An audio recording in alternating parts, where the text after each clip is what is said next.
जय हिंद दोस्तों आज के वीडियो में आज हम देखने वाले हैं कि एनडीए के लिए मेडिकल में कौन से पॉइंट चेक किए जाते हैं और एनडीए का ए टू जेड मेडिकल में क्या प्रोसेस होता है। चलिए दोस्तों देखते हैं कि कौन सी जो आपकी बॉडी स्ट्रक्चर का कौन सा पार्ट है, कौन सी टेस्ट है वो किया जाता है। इनके बारे में सभी के बारे में आपको पूरी जानकारी दी जाएगी। चलिए दोस्तों देखते हैं एनडीए मेडिकल में क्या होता है। जनरली आपको जो बॉडी का स्ट्रक्चर है उसमें आप क्लीनली बात होना चाहिए। ईएस को चेक किया जाता है, उसके लिए आपका टीथ का काउंट एंड टीथ चेक किया जाता है। उसके बाद नोज का हाइजीन है और उसके बाद सेव योरसेल्फ है, यानी कि आपको पूरी तरीके से क्लीनलीनेस का पूरा ध्यान रखना है। दोस्तों आगे देखते हैं कि आगे और क्या चेक किया जाता है। देखिए बच्चों, तो आपकी हाइट कितना होना चाहिए? हाइट लगभग 157 सेंटीमीटर होना चाहिए इंडियन आर्मी के लिए। नेवी के लिए हाइट होना चाहिए 157 और एयरफोर्स के लिए अलग से हाइट लगने वाली है 162.5 सेंटीमीटर। ये देखो बच्चों, जहां तक हिली टेरेन की बात है, हिली रीजन की बात है, उनके लिए हाइट में रिलैक्सेशन दिया जाएगा। कितना? 5 सेंटीमीटर का रिलैक्सेशन आपको दिया जाएगा। दोस्तों चेस्ट आपका जो कैलकुलेट किया जाएगा वो 81 सेंटीमीटर, ऑलमोस्ट 80 सेंटीमीटर होना चाहिए और एक्सपांशन करके आपका 5 सेंटीमीटर का एक्सपांशन होना चाहिए। दोस्तों और जानकारी जान लेते हैं आगे की।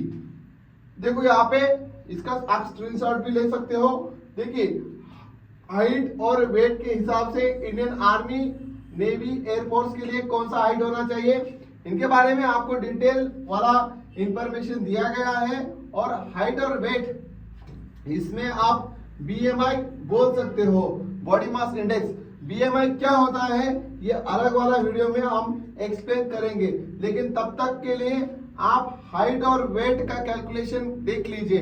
ये इंडियन नेवी के लिए पूरा चार्ट दिया गया है।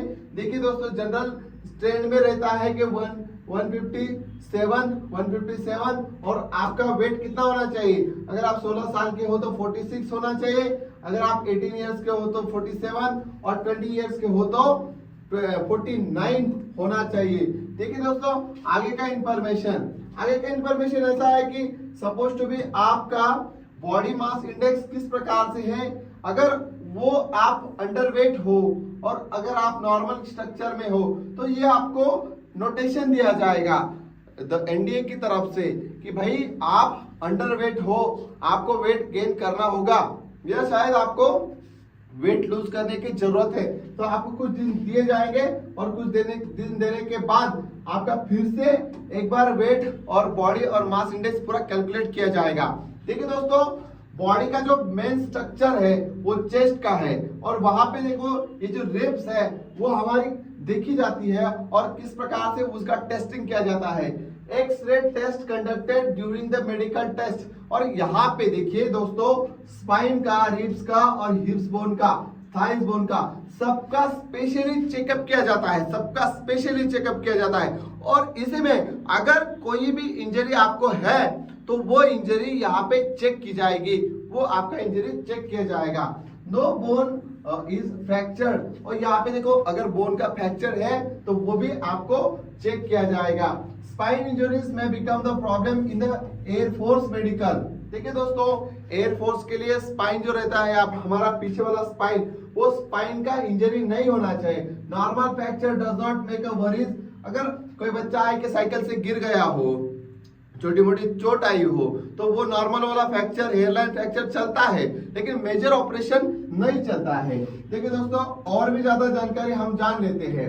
Surgeries and operations, no need to worry about the surgeries and operation unless it is you are physically unfit. और वहां पे अगर आप फिजिकली फिट होते हो तो सर्जरीज का कोई दिक्कत नहीं आएगा।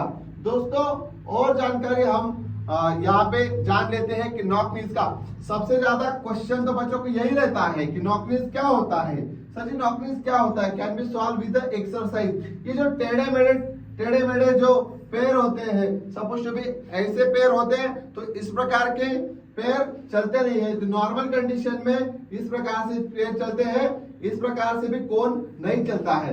देखिए दोस्तों, ज्यादा भी ऐसे होने नहीं चाहिए और ज्यादा भी क्लोजर नहीं होने चाहिए। तो नॉर्मल बॉडी का स्ट्रक्चर है ना, वो हम किसी और वीडियो में दिखाएंगे आपको।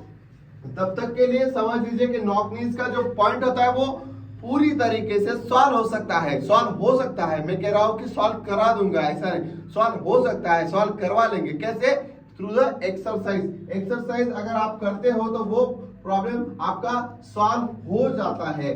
देखिए दोस्तों, यहाँ पे सबसे बड़ी जो चेकिंग है पाम की, जो आपका हाथ है पूरा, जो हाथ चेक किया जाता है। देखिए यहाँ पे एक चीज जरूर चेक की जाती है कि स्वीटी और ड्राई नहीं होना चाहिए, स्किन ड्राई नहीं होना चाहिए, या आपको स्वेट नहीं आना चाहिए।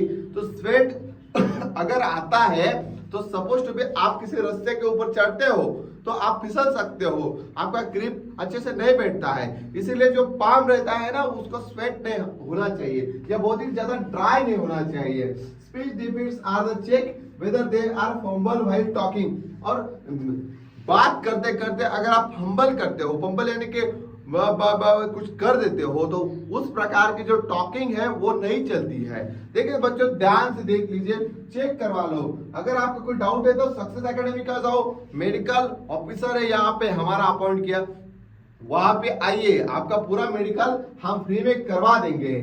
देखिए दोस्तों, यहाँ पे hernia if the positive under the medical test and might be the reason for the rejection, लेकिन इफ ऑपरेटेड नो वरीज।